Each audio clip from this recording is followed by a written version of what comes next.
hadisi ya tabbata daga manzon Allah sallallahu alaihi wa alihi wa sallam cewa Allah ya halicci annabi Adam daga dukkan nau'ika na ƙasa. An ɗauko ƙasa mai tauri, an ɗauko dutse, an ɗauko dizar sahara da yashi, an ɗauko mai baki, an ɗauko fara, an ɗauko ja, aka garwaya aka halicci annabi Adam. Manzo Allah ce dan haka ƴaƴan annabi Adam ɗin sai suka zama wani fari, wani baki, wani ja. Kuma ƴaƴan annabi Adam ɗin wani ya zanto mai ƙarfi, wani ya zanto rago. Mai ƙarfi wato kaga daga sinadarin dutse ya rinjaye a kansa, ko ba haka ba. Mai rago wanda yake mara ƙarfi shi kuma yashi kenan. Ina fata an fahimta. Sannan kuma wani ya zanto mai sauƙin hali, wani ya zanto mai mummunan hali. Ina fata an fahimta. Yadda ƙasa ɗin take, wata ƙasa mai albarka ce in ka shuka za ta ba da 'ya'ya, wata ƙasa ba ta da albarka ko ka shuka ba za ta bayar da tsiro ba. To haka 'ya'yan suke. Haka manzo Allah ya faɗa cikin hadisi.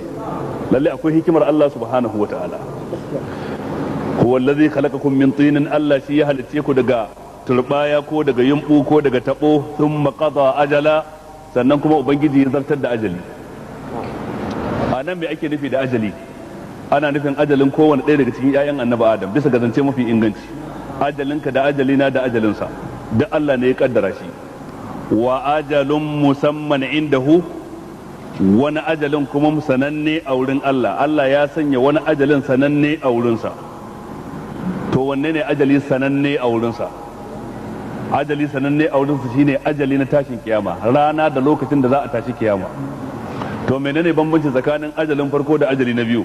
Ajali na farko ya ce sun maƙada ajala, Allah ya sanya ajali. Amma na biyu sai ce wa ajalin musamman indahu, da wani ajalin abin sanya wa suna a wurinsa. Wato kenan ajalin tashin kiyama babu wanda ya sani sai Allah. Amma ajalinka da ajalina da ajalin mu nan gaba daya banda Allah akwai wanda ya sani? Akwai. Mala'iku sun sani. Inna ahadakum yujma'u khalquhu fi batni ummihi 40 yawman nutfa thumma yakunu alaqatan mudghatan mithla dhalik thumma yakunu mudghatan mithla dhalik thumma yursalu ilayhi al-malaku fayanfukhu fihi ar-ruh wa yu'maru bi 4 kalimatin bi katabi rizqihi wa ajalihi wa amalihi wa shaqiyyin aw sa'id.